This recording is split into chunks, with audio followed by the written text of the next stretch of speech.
Et voilà, mesdames, messieurs, bonsoir ou bonjour selon l'heure à laquelle vous nous recevez chez vous. Le forum des rédactions, on se retrouve après ces longues semaines de répit. Oui, c'était nécessaire. Nous revenons, oui, vous l'avez demandé, vous avez souhaité continuer par suivre ces débats qui vous permettent d'être au parfum de l'actualité politique.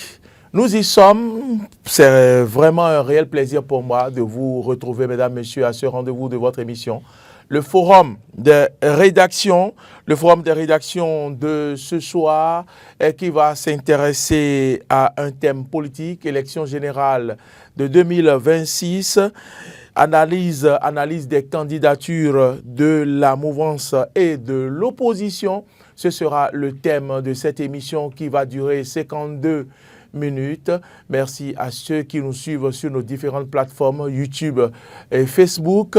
Merci à ceux qui nous suivent à la radio sur Diaspora FM. Merci également à tous ceux qui nous suivent de la diaspora.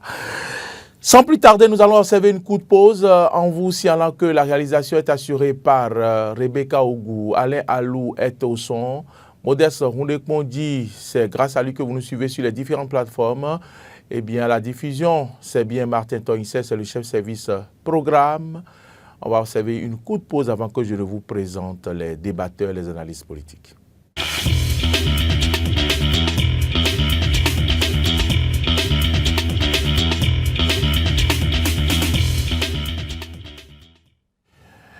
Élection générale de 2026, oui, analyse des candidatures de la mouvance et de l'opposition. Pour en parler dans ce studio, Oumar Adéandjou, bonsoir. Bonsoir Maury, bonsoir Stéphane Arinou-Rosso. Bonsoir Stéphane Arinou-Rosso, vous êtes journaliste, vous êtes analyste politique. Bonsoir Mauril Agua, bonsoir Oumar Adéandjou, bonsoir aux téléspectateurs.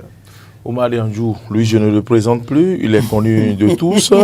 Et voilà, sans plus tarder, nous allons donc aborder le sujet. Oui, élection générale de 2026, analyse des candidatures de la mouvance et de l'opposition. La mouvance n'est pas allée par le dos de la cuillère. Nous connaissons, oui, le candidat, le président, celui qui a été désigné et son vice-président ou sa vice-présidente pour dire que ce duo de candidature est donc installé à Parakou, ce samedi, et nous allons en parler. Mais après, il y a eu d'autres candidatures. Nous avons vu aussi les tractations politiques en ce qui concerne les accords de gouvernance et d'ailleurs les négociations continuent. Mais nous avons appris que c'est Paul Roumpé, par exemple, qui est allé signer un accord de gouvernance avec les partis de la mouvance, qui donc sera le candidat désigné par son parti, la FCBE. Je ne sais plus vraiment si c'est la mouvance ou c'est l'opposition. Vous nous en direz davantage tout à l'heure. Mais après, il y a d'autres candidats. Nous attendons le duo désigné par les démocrates. On nous apprend que ce sera connu le 11 octobre. Mais après, il y a d'autres candidatures isolées. On ne sait pas à quoi ça rime. Stéphane Arinou-Rosso, vous avez observé le microcosme politique. Vous avez observé donc l'environnement politique. Dites-nous, qu'est-ce que vous avez observé et qu'est-ce que cela vous inspire comme première question? Déjà, c'est ce que nous observons. On observe une certaine forme ou une sorte d'activisme assez accru au niveau des formations politiques qui se font remarquer de plus en plus. La présence sur le terrain, l'annonce de candidatures, des accords, n'est-ce pas, donc, de gouvernance, des alliances qui se font, des alliances qui se défont également. Et donc, tout ça là montre que on s'approche évidemment des élections. Parce que quand on s'approche des élections, il y a quand même... on s'approche d'une échéance électorale. Voilà, il y a cette hyperactivité politique de part en droit. Donc de façon concrète, on a vu que la majorité présidentielle a décidé de se réunir autour d'un duo de candidats que nous connaissons déjà, en l'occurrence Romuald Wadayi et Mme Tchabi Talata Zimi.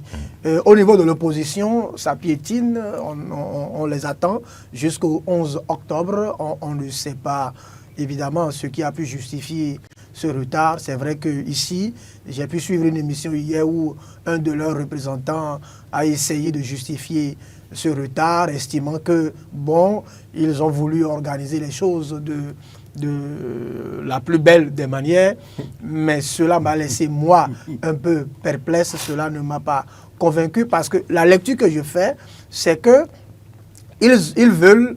c'est un autre élément de langage, de communication politique qu'il veut disséminer au sein de l'opinion, comme quoi c'est eux qui font les choses de la bonne manière et la démocratie serait de mise, n'est-ce pas? Donc au sein des démocrates, on veut faire des choses depuis la base, faire remonter, etc. Mais je trouve que c'est quand même, quand on veut faire les choses de façon très sérieuse, je ne dis pas qu'ils ne sont pas sérieux, mais je dis que quand on veut faire les choses de façon très sérieuse, ce processus qu'ils ont décrit pour moi, c'est quand même un processus assez long qui nécessite un travail.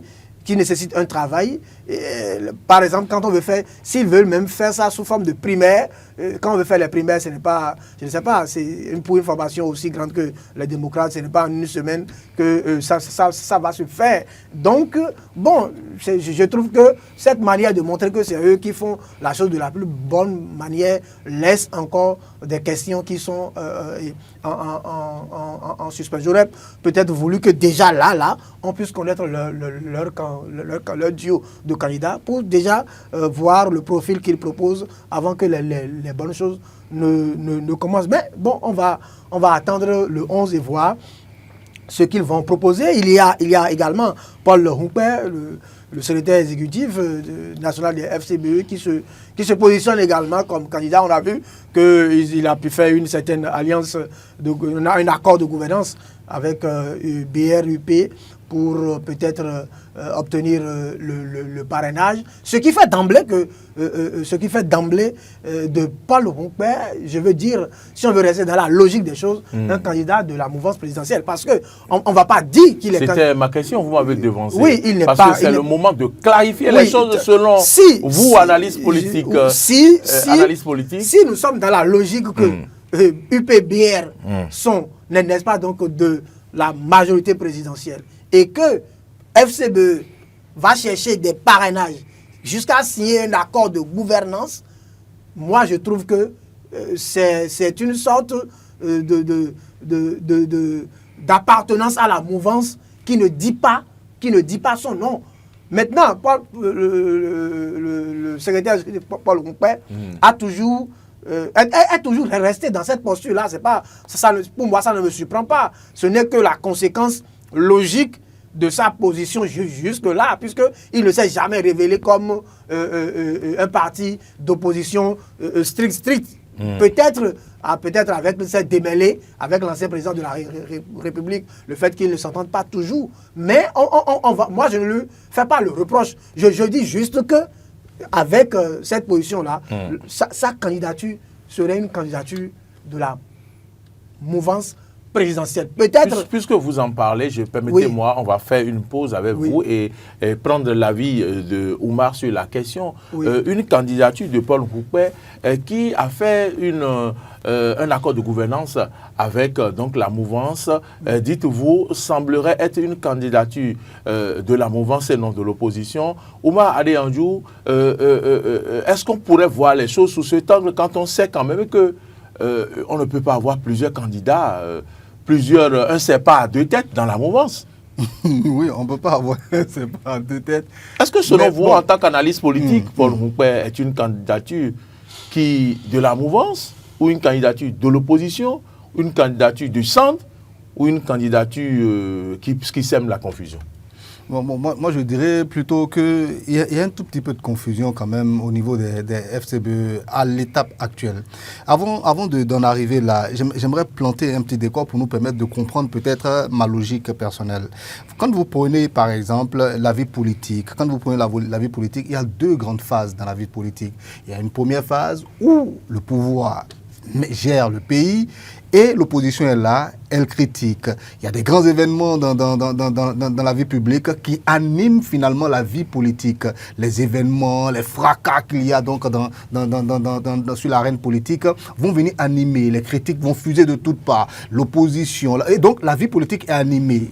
On critique le pouvoir. Ça, c'est la première phase. Ensuite, il y a la phase donc électorale. Cette phase-là, c'est la phase justement où on observe tout cet activisme politique dont vous parlez tout à l'heure, où tout le monde met son génie en branle pour faire résister son parti, oui, pour que son propos tienne véritablement dans l'arène publique, pour compter donc dans la vie publique. Ils veulent tous se positionner. Donc, c'est la phase qui redessine finalement les cartes, qui redessine finalement le paysage politique. Et donc, dans cette phase-là, il n'y a pas de raison que chacun n'essaie pas donc de tisser des alliances pour continuer à exister, notamment dans le contexte qui est le nôtre aujourd'hui, avec les tests que nous avons là maintenant. Tout le monde est obligé finalement de faire quoi? De s'allier à d'autres qui ont donc les parrains pour pouvoir donc les supporter, pour pouvoir leur permettre donc d'exister, de pouvoir concourir donc au scrutin, donc à la conquête des voix, je veux dire, des électeurs. Et quand l'opposition s'allie à la mouvance, voilà, ça devient quel type de parti? Oui, je viens. Et quand les FCBE, qui depuis toujours ont dit qu'ils n'étaient pas une opposition radicale, ils ont parlé d'opposition constructive. Ils n'ont jamais été toujours avec les autres opposants. Ils critiquent le pouvoir, mais ils reconnaissent quand même quelques éléments qui sont des éléments positifs dans ce que le pouvoir faisait. Donc, ils n'étaient pas toujours très loin de ce que le pouvoir fait. Aujourd'hui, moi personnellement, je peux dire, sans me tromper, avec ce rapprochement-là qu'il y a avec la mouvance, que les FCBE commencent à devenir un parti de la mouvance présidentielle. Proche de la mouvance. Ce n'est plus proche seulement, puisque vous êtes en lien avec les autres éléments de la mouvance présidentielle. Dans la charte des partis politiques, c'est ceux qui sont du même groupe qui se réunissent en réalité. Donc, ils sont désormais un parti. Ils commencent à le devenir. Pourquoi il dit commence à le devenir? Ça veut dire quoi? Est-ce que vous pouvez me permettre de poser une question? Oui, allez-y. Considérant que vous dites que c'est un parti qui commence par devenir parti de la mouvance et que nous supposons un ensemble A qui constitue la partie de la mouvance qui existait, un ensemble B qui considère la partie de la FCBE qui vient, A inter B va, je vais dire plutôt, va donner quoi, mon mathématicien? Est-ce que... Non, moi je viens. On aura finalement l'ensemble AB, puisque tout sera mélangé. C'est pas bien grave, mais ce que je veux dire, c'est quoi? C'est que quand vous écoutez les éléments de langage des FCBE, ils sont plutôt clairs. Ils veulent continuer à exister. Ils estiment que c'est du réalisme politique. Et moi, personnellement, je vais vous dire la vérité. Vu le contexte que nous avons aujourd'hui, je trouve aussi que c'est réaliste. Si tu veux continuer à exister et continuer à être candidat, mais tu es bien obligé de t'allier à quelqu'un. Et voilà que eux, avec comment on appelle, voilà que eux, avec les LD, ne s'entendent pas très bien. Ils sont plutôt proches du pouvoir. Donc, ils ont préféré aller vers le pouvoir. Et si on s'en tient, pour répondre à votre question, si on s'en tient à leurs éléments de langage, ils disent qu'ils continuent, en tout cas pour la petite période qui reste avant les élections, à être un parti d'opposition, parce que c'est ce qui est sur leur récépissé. C'est ce qu'ils ont dit. Et maintenant, une fois que les élections auront lieu et qu'ils auront réussi à glaner quelques élus, à partir de cet instant, ils deviennent un parti de la mouvance présidentielle. Et ça, c'est leur explication. Non, c'est vrai que ça va faire sourire. Mais il y a une chose qui me dérange, peut-être que vous ne cernez pas correctement. Oui. Si nous supposons, nous admettons que la FCBE est proche de la mouvance et qu'on peut confondre sa position à une position de la mouvance, est-ce que on voudra avoir la mouvance avec deux têtes? C'est-à-dire que Le duo de candidats, deux candidats, le duo de finalement. candidats de l'autre côté, et puis un duo de candidats qui sort de la FCBE. Est-ce que vous voyez ma question? Oui, je comprends. Est-ce que je comprends. ceux-là je qui ont comprends travaillé pour qu'on parfaitement. en arrive jusque-là vont l'accepter? Donc, je Ou bien comprends. peut-être on va observer dans quelques jours encore à des, Des consensus, des consensus, voilà, oui. c'est ça. Non, je veux dire deux choses. La première, c'est que si Paul Humpé signe un accord de gouvernance avec les partis de la majorité présidentielle, Paul Humpé, de fait, à C'est pas travers... Humpé qui signe C'est le un accord parti, ou bien c'est c'est le parti. la FCBE. D'accord. La FCBE D'accord. signe un accord de gouvernance avec les partis de la majorité, c'est que de fait, le parti décide De rentrer de à la mouvance. gouverner avec. Oui. D'accord. D'accord? De gouverner avec. D'accord. C'est ça, schématiquement. Maintenant, si je décide de gouverner avec, Je ne suis plus de l'opposition. je ne suis plus contre vous. Je ne m'oppose plus à votre gouvernance. Je ne suis pas tout à fait d'accord avec vous parce Mais qu'il y a maintenant- dans des pays où le président nomme des gens du parti de l'opposition dans son gouvernement. Non, Oui, là, vous contribuez. non, Finissez d'abord. D'accord. En fait, ici, Parce qu'on est là pour tout décortiquer. oui, on- non, ici, Paul Humpé, ce que tu viens d'évoquer serait compris si Paul Humpé demeure dans l'opposition. Merci. L'opposition dure. Il Non, demeure pas forcément dû. Pas forcément En tout cas, mais opposition il comme bon demeure- lui semble. Il D'accord. demeure Voilà. dans l'opposition, D'accord. mais le chef de l'État fait appel à sa formation politique et sollicite des gens de sa formation politique pour gérer. D'accord. Mais ici, il décide, il va signer un accord de... Ce qui fait que sa position d'opposant n'est plus une position qui devrait continuer par exister. Parce que quand tu décides délibérément de signer un accord de gouvernance, quand tu décides de gouverner avec, tu ne peux plus t'opposer à celui avec qui tu décides de gouverner. Donc D'accord. ta posture d'opposant pose un problème. Maintenant, si ce parti reste dans la logique de ce qu'ils appellent le réalisme, parce qu'il y a les enjeux, il y a des élections qui pointent à l'horizon et ils n'ont pas les parrainages. Ils veulent négocier des parrainages. Et pour avoir les parrainages, ici, des accords, la question que tu as posée tout à l'heure, quelle va être sa posture? Est-ce que la mouvance va accepter porter deux candidatures? Non. Paul Humpé devient, en fait, le parti FCBE devient alors un parti dont la candidature est une candidature hybride. Hybride, mouvance ou opposition? Hybride. Parce que hybride. Bon, là, je suis avec un biologiste. Oui. Bon, qui se moque de moi. Hybride. Non, Hybride. je comprends ce que Hybride. Et là, la transition. Permettez que nous consultons le biologiste. Non, je viens. Vous êtes biologiste? Non, vous êtes généticien? Non, mais je veux dire ceci. Sa candidature est une candidature hybride. C'est-à-dire, on ne peut plus le classer dans le rang de l'opposition. Mais il n'est pas encore mouvancier. Il tend vers.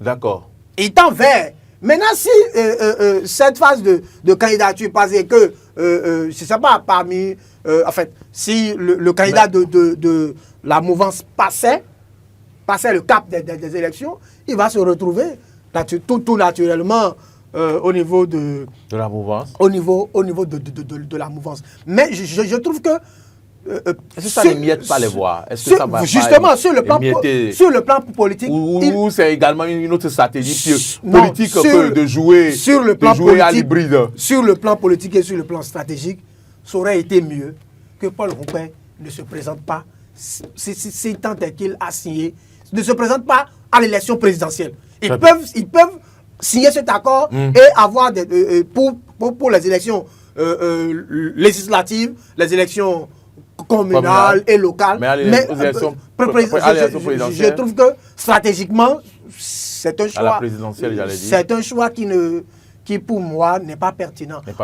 Paul Humpé, il pouvait s'effacer. Il peut s'en passer. Et décider de soutenir la candidature. D'accord. Le duo de candidats de Romeo Walaye Talata, comme Comme l'a fait les autres formations politiques. Parce en se mettant dans les rangs. Oui, sinon, si la Renaissance nationale décidait, ce parti peut avoir son candidat. Bien sûr.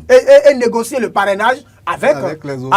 Mais ce parti a décidé de se mettre dans les rangs. Maintenant, pourquoi le parti FCB, bien qu'ayant signé cet accord de gouvernance, décide de ne pas rentrer dans les rangs et de rester dans une posture de candidature. On va revenir à ça tout à l'heure. Unique. On revient à ça tout à l'heure. Ça peut biaiser la stratégie de cohésion autour du candidat unique de la majorité présidentielle, je trouve. Très bien. Je vous laisse la parole pour décortiquer, laissez-moi la parole. réagir par rapport à tout ce que... Oui. Depuis qu'on fait ce débat sur les FCBE, je vous jure par Dieu que j'ai devant moi la première personne avec qui j'entends une logique qui tient. Wow. Parce que oui, j'entends une logique qui tient. Et cette gymnastique intellectuelle, si on n'arrive pas à la faire... Cette masturbation intellectuelle, il faut le dire. Si on n'arrive pas à la faire, c'est qu'on ne va rien comprendre, on ne va pas s'entendre, on ne va pas s'écouter parler. C'est essentiel. Ce qu'il dit est plutôt clair. Écoutez très bien. Nous sommes dans une phase électorale. Oui. Et le paysage politique se redessine. Compte tenu des tests que nous avons, chacun essaie de continuer à exister. Sinon, avec les tests, il mourra. Bon, qu'est-ce qu'ils font? Pour la gouvernance prochaine, écoutez très bien ce que je dis. La gouvernance prochaine, ils vont signer des accords de gouvernance et des accords législatifs avec les partis du pouvoir. À partir de cet instant, ce qui veut dire quoi? Dès que la gouvernance prochaine va venir et que le pouvoir en place est reconduit par le peuple, ils deviennent immédiatement un parti donc, de la mouvance présidentielle parce que étant en accord avec ceux de la mouvance présidentielle. Bon, première chose. Actuellement, aujourd'hui, il n'y a pas fusion. Il n'y a pas fusion entre le parti FCBE et le parti les partis de la mouvance, les deux blocs essentiellement. Les deux blocs essentiellement. De la même manière qu'il n'y a pas fusion entre Moël Bénin, RN et les deux autres blocs. Je ne sais pas si vous comprenez. Donc, de manière très naturelle, dans un pays démocratique, ils ont le droit de pouvoir dire on présente un candidat à l'élection présidentielle. En l'occurrence, au Bénin, on présente un duo candidat à l'élection présidentielle. Ils ont le droit. Ils ont ce droit-là, oui. Ils ont ce droit-là. Ils peuvent s'en passer. Voilà, ils pouvaient s'en passer. Dans une cohésion, dans une cohésion de groupe. Voilà. Si je veux rester dans la même verve que Stéphane, je dirais que mais ils auraient pu faire comme les autres, puisque vous êtes désormais ensemble, comme RN et Moël. Pourquoi vous ne soutenez pas l'autre finalement? Et si vous gagnez finalement, vous allez être complètement ensemble. Ils auraient pu le faire. Mais le droit, les tests leur donnent le droit, la liberté. Malgré que vous commencez à voir pratiquement la même direction, ou pour être plus clair, que vous allez commencer à avoir la même direction à partir de la gouvernance prochaine. Vous êtes d'accord? À partir de cet instant-là, vous allez voir de la même direction. Mais pour le moment, vous êtes un parti plutôt de l'opposition. Mais comme vous commencez à adhérer à leur, comment on appelle, à leur idéologie, à leur vision, il serait plutôt bien de les soutenir, à prendre le pouvoir finalement. Mais bon, ils ont décidé autrement et d'avoir leur candidat. Mais ça reste quand même un challenger de Wadaï. Évidemment. Ça reste quand même un challenger de Wadaï. C'est deux candidats distincts. Voilà. Donc, moi, je pense que cette logique-là devait être comprise de tout le monde. Et puis, le comportement des FCBE, dès le départ, on l'a toujours dit, ils ont toujours eu ce comportement, vous avez parlé d'hybridisme, ils ont toujours eu ce comportement hybride-là, depuis le départ. Et j'ai toujours dit que, mais rien ne le leur interdit dans l'arène politique. Il y a des centristes dans tous les pays du monde. Il y a des gens qui sont de l'extrême droite dans tous les pays du monde. Donc, des positions plutôt, on va dire, inhabituelles sur l'arène politique, ça existe de tout temps. Et dans tous les pays. On ne peut pas être tous de l'opposition radicale. On peut être une opposition entre deux et décider que, bon, le moment venu, je fonce dans le pouvoir, ou bien le moment venu, je rejoins mes amis de l'opposition radicale. Voilà. Donc, ils ont toujours été comme ça et ils ne l'ont jamais caché. C'est s'ils l'avaient caché et qu'à la dernière minute, ils rentraient, ils marchaient par exemple avec le reste de l'opposition et qu'à la dernière minute, ils enlèvent leur casque et disent bon, maintenant là, nous on va avec le pouvoir. C'est là où moi j'aurais dit que ces gens-là ne sont pas très clairs, ils sont pas bien, ils ont été malhonnêtes. Mais depuis le départ, ils ont montré ce qu'ils sont. Nous là, pardon, j'ai tapé le micro, toutes mes excuses. C'est Alain Allo qui va se fâcher, qu'il m'en excuse. Donc, à partir de cet instant où ils n'ont jamais caché ce qu'ils sont, moi je ne vois pas ce qu'on leur reproche réellement. Non, c'est risible. Nous, on ne leur reproche rien. Oui, nous, on est en train d'analyser. De voir les conséquences. Voilà. Maintenant, ma dernière question pour qu'on finisse avec cette analyse-là. Qu'est-ce qui serait bien? Qu'est-ce qui serait bien dans l'entendement, dans l'entendement et dans le sens où va le chef de l'État? Qu'est-ce qui serait bien? Même quand on a signé un accord de gouvernance, faut-il que RN ait son candidat, que TAN ait son candidat? Qu'est-ce qui serait bien? Non, si on reste dans l'entendement du chef de l'État, là-bas, on va parler de discipline. Parce que vous parlez de challenger, non? Il reste un challenger. Est-ce que... Oui, Paul Nkpé devient immédiatement un challenger de Wadaï, c'est une candidature distincte. Vous êtes d'accord avec moi? Évidemment. Il est candidat au nom des FCBE, pas au nom du regroupement. Est-ce que ça veut dire que des gens, ça veut dire, à partir de ce moment-ci, il a fait un accord de gouvernance, est-ce que les gens de la mouvance sont libres alors de voter soit pour Robert Wadaï, le duo, ou le duo de FCBE? Non, le challenger, comment il va dire à quelqu'un de voter pour mon challenger? C'est impossible. Non, c'est pourquoi je ne sais pas si vous comprenez. Oui, j'ai compris votre question. C'est pourquoi j'étais en train de dire tout à l'heure. On dirait que même si le pouvoir va vers... Permettez-moi, oui, vous savez quelque chose. Ce qui est bien de dire, ce qu'il est bien de dire ici, c'est que nous, Béninois, on aime les positions tranchées. Que les gens soient tranchés. Moi, le premier, j'ai toujours dit sur ce plateau que moi, j'aime quand quelqu'un vient avec un visage, mais qui n'est pas du tout hybride, comme vous dites. Il ne faut pas être un entre deux. Mais maintenant, s'il vient et qu'il dit que, bon, lui ne sachant pas les caméléons. Oui. Mais par contre, si quelqu'un décide d'être caméléon, on ne va pas lui couper la tête pour ça non plus. Voilà, c'est ce que j'ai toujours dit. Et c'est ça qui gêne chez les FCBE. C'est ça qui gêne beaucoup. Maintenant, en tant qu'analyste politique, puisque nous, notre outil premier, le soubassement de notre travail, c'est quoi? C'est l'honnêteté intellectuelle. Être objectif. Et cette objectivité nous impose de ne pas couper la tête aux FCBE, de les laisser exister tels qu'ils sont. Donc moi, en tant qu'analyste politique, j'ai le devoir de pouvoir expliquer la position des FCBE, quitte à quelqu'un de la population, dans le peuple, de décider que, moi je préfère cette position des FCBE. Est-ce que cette position arrange la mouvance? Cette position... Si la FCBE arrivait à désigner un duo de candidats. Moi, j'ai un avis personnel par rapport à ça. Au-delà de l'analyse politique. Je vais donner plutôt un avis de Béninois. OK? Quand je prends les deux partis, enfin, les deux regroupements, quand je prends la mouvance présidentielle, le poids qu'ils pèsent aujourd'hui, si on s'en tient aux élections passées, le poids qu'ils pèsent, les FCBE n'ont pas ce poids-là. Ça ne les gêne absolument pas. Ils ont la force pour les écraser complètement. Si ce n'est que ce candidat-là qui vient et qu'il n'y a plus d'autres candidats, mais les autres seront encore plus confiants. Et en tant qu'analyste politique? Et en tant qu'analyste politique, on pourrait dire autre chose. On pourrait imaginer des hypothèses à n'en pas finir. Voilà. Non, moi je veux dire ceci, que et la candidature de Paul Nkpé ne devrait faire ni chaud ni froid à la mouvance présidentielle. Pourquoi? Parce que c'est un poids plume. On a déjà connu des élections ici. On a déjà connu des élections. Non, mais c'est pas faux, c'est un poids plume. On a connu des élections ici et on sait ce que vaut la FCBE. Les résultats dans les urnes nous ont montré ce que vaut la FCBE. Les résultats dans les urnes nous ont montré ce que vaut peut-être intuiteur personnel Paul Nkpé. Oui, donc, de ce point de vue-là, il n'y a pas de problème. C'est pourquoi je dis, je ne comprends pas, parce que j'estime que c'est... Je ne veux pas dire... Je ne veux pas dire que ce parti aime les mauvaises aventures, mais les mauvaises aventures politiques, mais je me demande...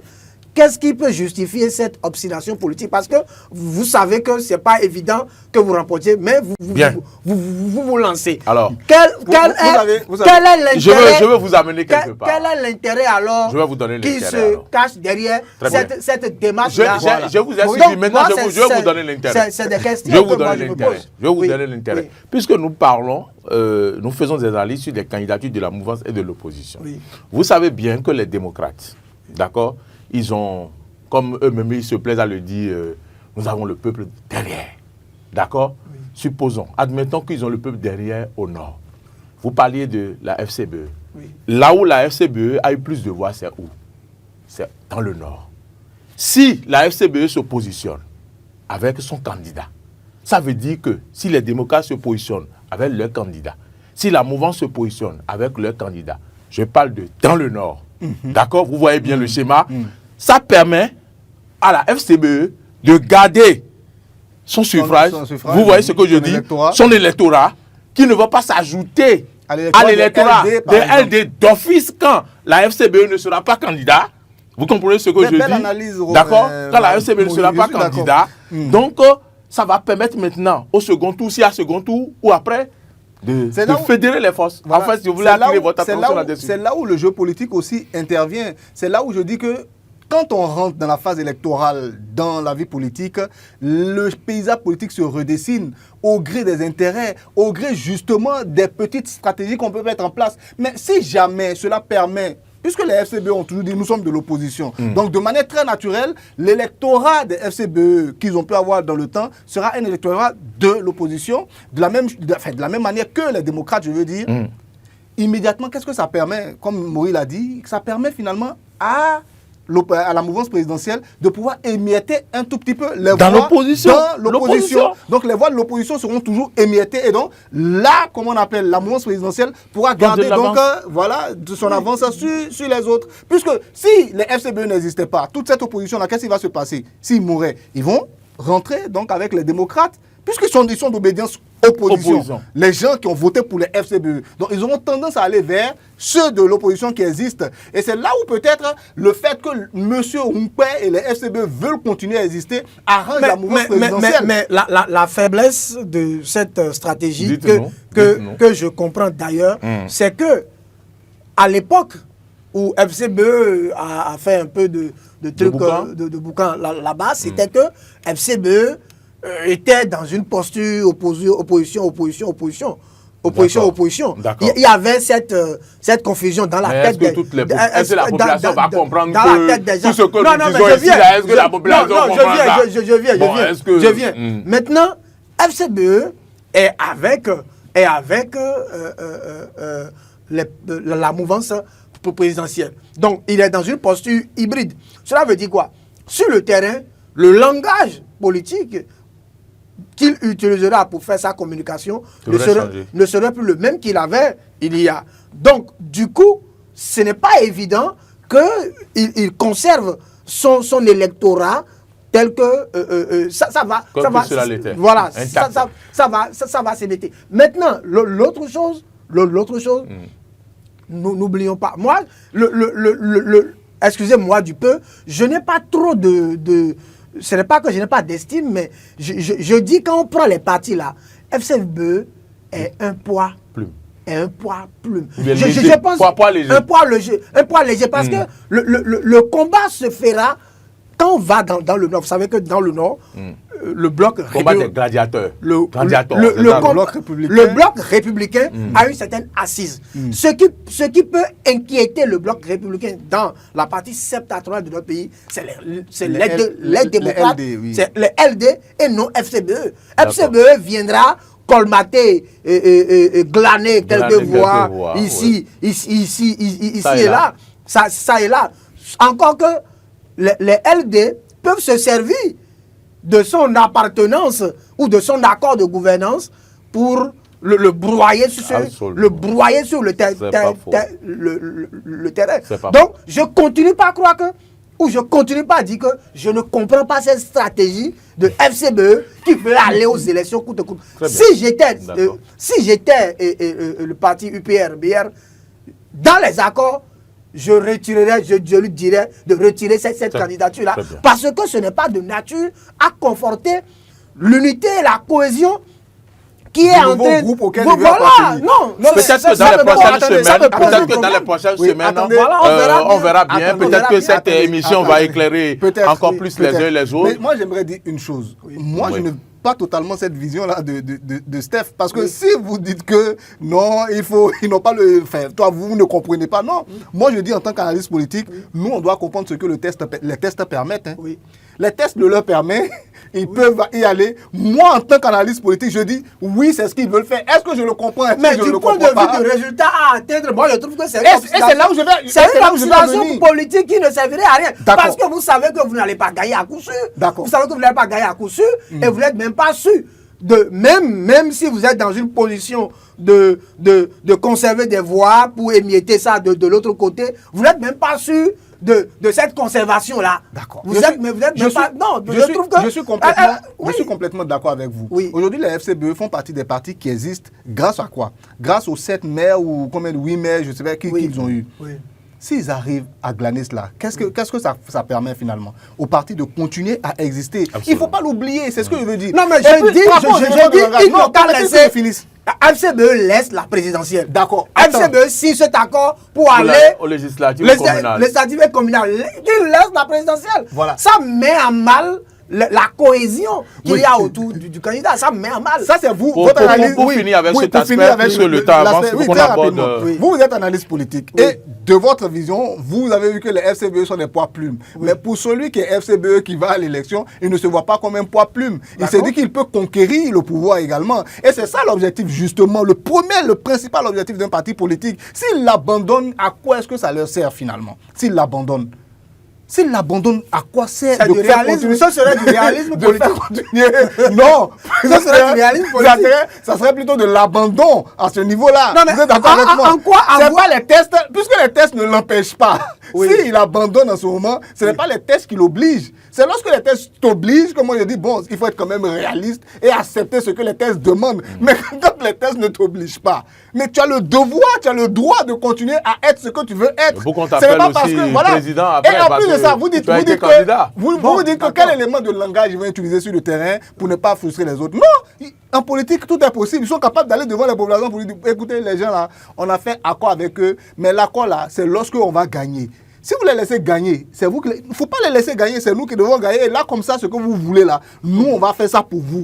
Et malgré qu'ils soient à côté. Donc voilà l'élément de langage, par exemple, qu'ils peuvent utiliser. Absolument. Vous êtes d'accord avec moi? Je suis d'accord. Donc, ne parlez pas de cet aspect-là. Mais ça manque de réalisme. Oui, mais d'accord. En quoi et ce sera, et il peut utiliser ce langage, et on va obtenir président par accident. Bon, attendons de voir. Attendons de voir cet accident que se produit. Et puis vous avez parlé d'un contexte. Le contexte où les FCBE avaient été donc à la présidentielle dans le temps. Et le contexte est très juste ce que vous avez dit. Mais n'oubliez pas tout le lot d'abstention qu'il y avait dans le cas aussi.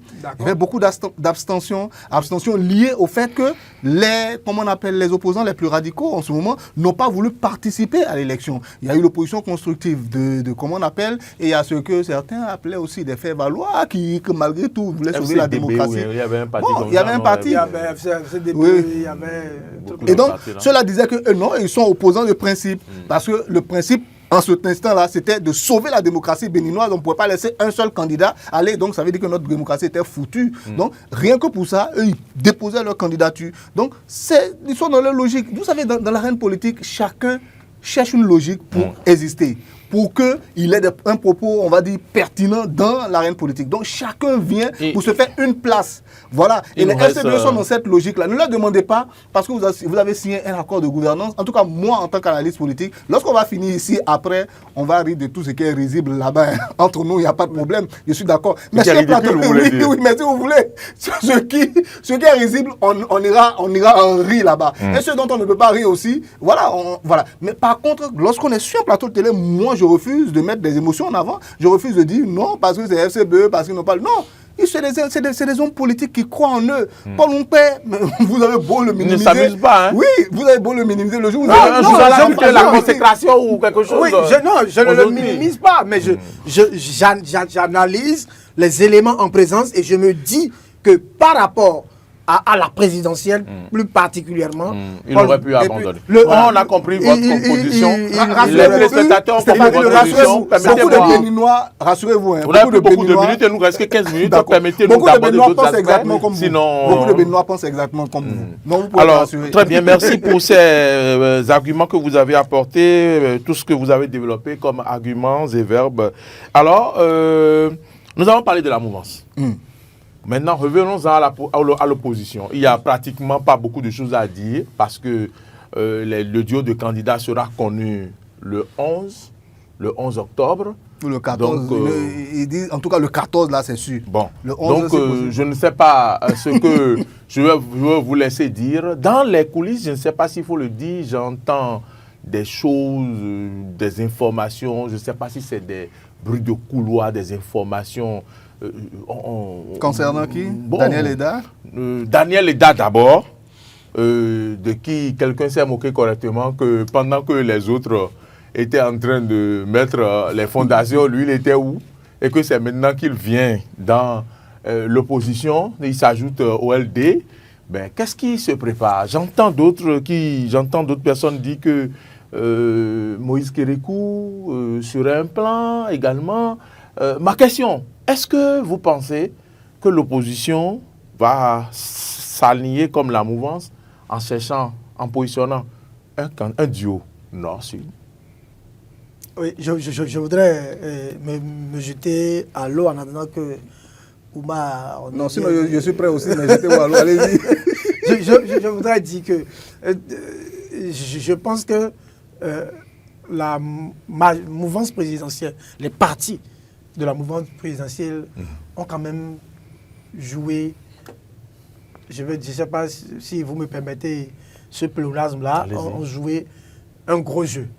Hein, un gros jeu, et ce qu'ils ont fait là, il va falloir... C'est ça qu'on appelle Taka? Oui, il va falloir que les partis de l'opposition, en fait, que LD là, fassent le tout pour sortir un duo équivalent. Sinon, le match serait plié d'avance. Vous voyez, je l'explique. Je l'explique en trois volets, très rapidement.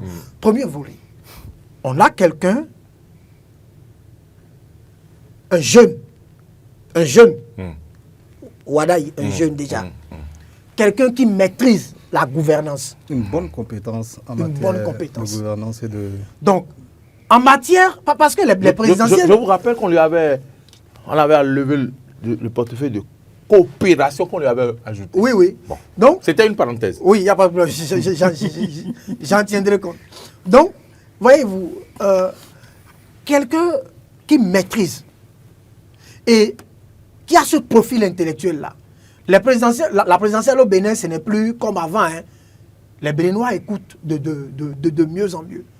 Et donc, dans le débat qui va se faire, il faut un challenger qui maîtrise, qui a un profil. Et donc, si le parti, les démocrates, sort quelqu'un qui n'a pas le profil nécessaire, la poigne nécessaire pour faire face à quelqu'un comme Romeo Wadaï, pour parler des questions économiques, pour parler des questions de gouvernance, déjà ça va poser un problème. Ensuite, quand on prend l'approche genre, vous avez une femme qui ressemble à ce que nous sommes. Voilà, vous avez une femme. Si les démocrates sortent un duo où il n'y a pas de femme, on ne retrouve pas de femme, moi je trouve qu'il y aura problème pour eux. Je crains. Je n'avais pas vu cet aspect par exemple. Ensuite, il y a l'approche de l'équilibre régional. Nord-Sud, qui montre que le pays est un et qui peut être géré par ses fils, qu'ils soient du Nord ou du Sud. Donc, si on reste dans la posture où on choisit, on reste là, on choisit. Donc, quand on va aux élections, on y va pour gagner. On ne reste pas dans des émotions. On ne choisit pas parce que celui-là, il a fait déjà avec nous. Pour celui-là, déjà avec nous, il y a longtemps. Il y a longtemps, on choisit en fonction du challenger qu'on a en face. Où on va dire... Autrement dit, il peut y avoir quelqu'un qui adhère au parti hier, on va le choisir. On va le choisir. Oui, mais écoute, bon, on est à 3. On dit, on va là-bas. On dit, on va là-bas, on va choisir quelqu'un pour nous défendre. Pas parce que, apparemment, de nous trois, Maurice est plus dodu que nous. Donc, il va nous défendre. Il peut nous terrasser, nous tous. Il peut nous terrasser ici. On va là-bas, on dit, bon, Maurice, arrivé là-bas, nous, on reste derrière, tu restes devant. Voilà. Mais on sort, on voit quelqu'un de plus baraqué que Maurice. Maurice, on va dire, ah, métier. Mais non, mais il va bien. Du coup. Donc, on peut avoir dit quelque chose dans les coulisses, mais en face, celui qu'on a, on dit, ben, toi, tu ne peux pas. Donc, il y a des gens qui vont prétendre être, mais après le choix, là, on va dire, hey Joe, toi, tu ne peux plus. Toi, tu ne peux plus. Oui, mais écoutez. Donc, les démocrates n'ont pas le choix. Est-ce que c'est ça qui oblige les démocrates à faire les primaires, à faire tout ce qu'ils ont à faire? Évidemment. C'est pas des primaires. Évidemment, ça se comprend. C'est pourquoi je disais que quand ils ont parlé hier, moi je n'étais pas convaincu. Ils se sont retrouvés rapidement pour dire ce qu'on disait là. Bon, ça ne peut pas Stéphane, marcher. je vous comprends. C'est pas ça. Vraiment? Je comprends parfaitement ce que dit Stéphane. Je parie, les gens qui nous suivent, ils sont morts de rire. Ils sont morts de rire également. Votre analyse est d'une pertinence mais impeccable. C'est seulement celui qui n'a pas un tout petit peu de jugeote qui va dire que vous n'avez pas dit des vérités là. Ils devront trouver quelqu'un d'aussi compétent que lui. Et l'exemple que vous avez pris avec Maury qu'on met devant. Oui. Et après, on voit que c'est Michael Jordan même. Qui est là. Ça sera un peu compliqué. Bon, ça c'est déjà plus pertinent. Sur le plan de la gouvernance, sur le plan de la mobilisation financière qu'arrive aujourd'hui à faire M. Wadaï au sein de ce gouvernement-là, il faudrait qu'on ait quelqu'un qui puisse tenir la route également. Ça, c'est un premier principe. Et l'argument que vous avez sorti, moi, qui me plaît beaucoup aussi, c'est l'argument de la dame. Je veux comprendre une chose. Et je quand vais vous vous dire dites pourquoi ça me mobilisation financière, il faut qu'on ait... Vous parlez de l'opposition. Oui. Est-ce que vous voulez dire que s'il y a un financier, Oui. avéré qu'on ne connaissait pas, s'il faut aller le dégoter, il faut le faire. Ouais, il faut le pour faire, le positionner. Il faut le faire. Parce que la mouvance a un financier avéré. Qui connaissait D'accord, Wadaï? j'ai bien compris votre logique. Qui connaissait Très bien. Wadaï? Il a fallu que Talon aille le dégoter quelque part pour le faire venir. Évidemment. Et il le dégote avec tout son portefeuille, tout son carnet d'adresse. Et ce carnet d'adresse, il a mis au profit de quoi? De tout le peuple béninois. Aujourd'hui, on voit ce que ça donne. Donc, c'est exactement la même chose. Si les démocrates veulent avoir des duos, un duo qui tient la route, il faudra le faire également si c'est nécessaire. Aller convaincre des gens aussi. Ça, c'est un premier élément. L'autre élément que vous avez sorti, moi, qui me plaît tellement, quand je regarde Madame Talata, mais elle ressemble à ce que nous sommes. Et je n'ai pas d'autres mots pour le dire. C'est une femme qui ressemble vraiment à la majorité des femmes béninoises. N'allez pas nous chercher les femmes battantes, là, celles qui disent femmes battantes, pour venir nous mettre devant. C'est important. Il faudrait que les femmes béninoises se reconnaissent en elles. Mère au foyer, femme mariée, toutes ces choses, ça compte. Qui s'habille comme une femme de chez nous. Femme flexible. Oui, qui s'habille comme ma mère. Quand je la vois, elle s'habille comme notre mère. Et jusqu'à s'habille comme votre... Non, maman, quand elles ont ce âge-là, vous savez comment elles font. On ne sait pas d'où l'idée leur vient, mais il y a toujours le tabla. Il y a toujours les choses qui vont avec. Donc, ça là, ça nous ressemble. C'est ce que nous sommes. Et ça là, quand elle sera devant les femmes pour leur parler... Vous ne voulez pas une maman avec une jupe. Une mini-jupe. Déjà, pantalon, avec pantalon, ça va, non? Mon ami, ça là, c'est déjà un répulsif pour les femmes de chez nous. C'est un vrai répulsif. Une femme qui va s'arrêter pour dire qu'elle va faire campagne à nos mères en mini-jupe ou bien en pantalon bien moulant. Elle va s'arrêter devant nos mamans au village. Les mamans vont dire... Clinton et autres, t'es en pantalon. C'est pas la même culture, c'est pas la même logique. Elle ne pourra pas se fondre dans le groupe de nos femmes. Alors que cette dame-là, avec telle qu'elle est, avec l'apparence qu'elle donne aujourd'hui, elle peut se fondre dans le groupe de nos femmes pour leur dire, écoutez, en langue locale, elle va leur parler, écoutez, c'est nous, hein. Regardez-moi. C'est moi, je vous parle. Hein. Est-ce que je suis... Voilà. Et ça va compter. Et ça, ça tient. C'est un élément essentiel. Et il faut chercher pour une femme qui les tient démocrates aussi. ont du pain sur la planche. Évidemment, Ou bien c'est la planche qui est sur le pain. Pour eux, la même, je me demande si ce n'est pas la planche qui est déjà sur le pain. Hein. Parce que pour en arriver à là où ils sont, oui, mais il faut dire la vérité. Il faut dire les éléments de langage que viennent utiliser un politique sur un plateau de télévision. Moi, j'ai reçu M. Goundi, par exemple. Moi, j'estime qu'il était de la communication politique. Il faisait son travail et il a fait son boulot, mais de manière impeccable. Oui, il a fait très bien. Et quand vous allez lire les commentaires des partisans des démocrates, par exemple, vous allez voir qu'ils vont le féliciter. Il a bien parlé, il a bien dit. Mais en tant qu'analyste politique, il faut ressortir un certain nombre de choses. Quand on en arrive à des logiques du genre, où on dit, bon, maintenant, là, ce qu'on va faire, on va essayer de mettre un comité en place. Ça veut dire qu'on est dos au mur. N'importe quel analyste politique vous le dira. Comme on le dit avant à Diodio. Et c'est à 2 semaines et demie comment on appelle, de la date butoir, de la date limite du dépôt des candidatures, quand on décide de mettre ce comité-là en place. Non, lorsqu'on a un peu de jugeote, on doit pouvoir dire... Le temps avance. Je pense que vous en avez dit sur l'opposition. Franchement, on va finir rapidement. Je vais vous donner chacun 2 minutes rapidement ou 1 minute. Qui sont ces candidats qui sortent du néant et puis qui viennent dire qu'ils sont candidats? À quoi ils jouent? Oui, considérant le système le système partisan, c'est ça, non? Le système partisan, quand un candidat sort du néant, on en a vu des gens qui ont dit je suis candidat. Comment ça va se jouer ça? Non, mais je pense que, en une minute, je pense que c'est de leur droit, parce que les partis, les formations politiques qui doivent porter des candidats, ces formations politiques-là, ils sont là pour avoir de la compétence. Donc, si des candidats se déclarent, ce n'est pas forcément qu'ils veulent aller. Mais s'il y a des formations politiques qui se retrouvent dans leur vision, qui pensent qu'ils peuvent faire l'affaire, ces formations politiques-là vont les coopter, faire le débat à l'interne et présenter leur candidature. Et si un financier se déclare oui, je parlerai par exemple, si vous me permettez, de concours. Oui, de concours Romain Misserou, qui quand même qui a annoncé sa candidature et qui dit qu'il n'est ni de la mouvance ni de l'opposition. Et si l'opposition a besoin alors d'un financier, comme vous le dites, il l'appelle et il va porter pleinement, n'est-ce pas, donc cette candidature-là pour ce parti. Donc c'est pas comme des cheveux sur la soupe, comme on le dit. C'est une logique et les formations, quitte aux formations politiques qui peuvent faire l'affaire de leur faire appel. À vous. Je suis complètement d'accord. C'est des candidats à la candidature. Voilà. Ils sont candidats à la candidature. Ils ont beau crier, personne ne les reconnaîtra. Ils ne peuvent même pas s'avancer devant la Sénat pour dire voilà mon dossier. On va leur dire, monsieur, vous venez au nom de qui? On quitte devant là-bas. Si tarde trop à quitter, on va lui appeler les forces de l'ordre pour le dégager. Donc eux-mêmes, ils le savent. C'est des candidats peut-être à la candidature, comme vous le dites.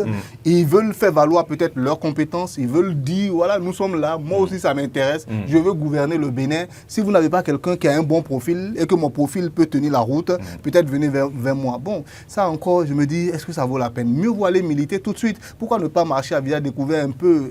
La période s'y prête maintenant. Aller à visage vraiment découvert, comme Daniel Edaye dit, bon, maintenant, là, j'abandonne, nous le ferons. Je vais avec les démocrates. Et ça, c'est un peu plus clair. Malgré tout ce que cela aussi pourrait causer comme désordre. Je n'ai pas dit que ça va causer quoi que ce soit, mais ça peut. Parce qu'il y a des gens là-bas, si jamais on choisit Daniel Edaye, il y aura aussi comment on appelle, des grincements dedans. Hein. Oui, parce que lui aussi, il a tout le temps communiqué sur la toile. Il aurait pu faire son adhésion depuis. Et pourquoi il n'a pas fait des candidats de la toile, candidats des réseaux sociaux? Voilà. Dernière question pour en guise de votre mot de fin. Oui. Est-ce qu'on va s'en sortir? Bon, on pourrait s'en sortir, si on parle des démocrates, on pourrait s'en sortir à la seule condition qu'il y ait un petit consensus. Généralement, quand je dis que de l'autre côté, je ne sais pas comment ils s'y prennent. Hein. Les gens disent souvent qu'ils sont aux ordres, mais il y a une certaine harmonie, il y a une certaine discipline qui s'observe chez eux. Et même quelquefois, dès qu'on les critique un tout petit peu, tout de suite, ils se mettent en ordre de bataille. Ils se rangent tout de suite. Ils sont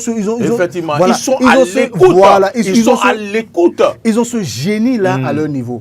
Pourquoi est-ce qu'on n'en arrive pas là avec les SCBE? Le pauvre président Boni Yahi.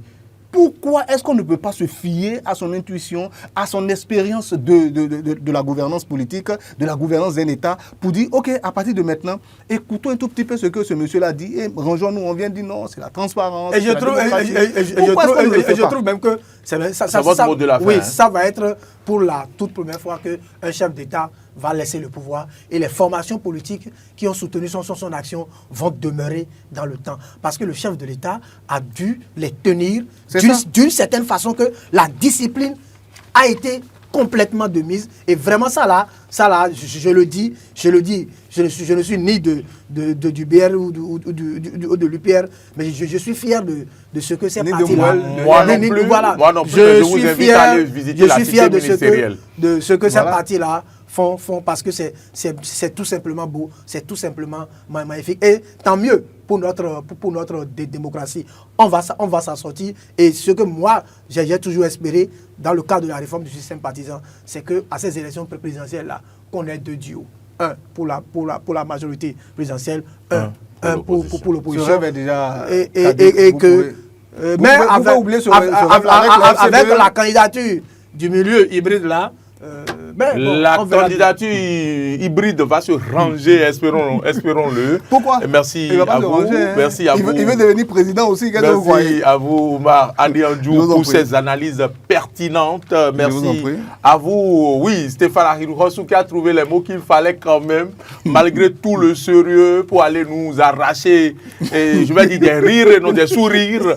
Merci beaucoup. Merci. J'espère que vous avez pris du plaisir chez vous à suivre cette émission qui a été consacrée essentiellement aux élections présidentielles, aux élections générales de 2026, j'allais dire. Nous avons analysé les candidatures de la mouvance et de l'opposition. Nous avons quand même eu l'ingéniosité d'aborder des aspects que vous ne voyez pas peut-être. Si ça peut vous servir, mouvance opposition, bien à vous. Ce fut un plaisir avec Rebecca Ogou à la réalisation, Alain Alou, Martin Tonissé, Modeste Rondé-Kondji. On se retrouve en 7. À bientôt.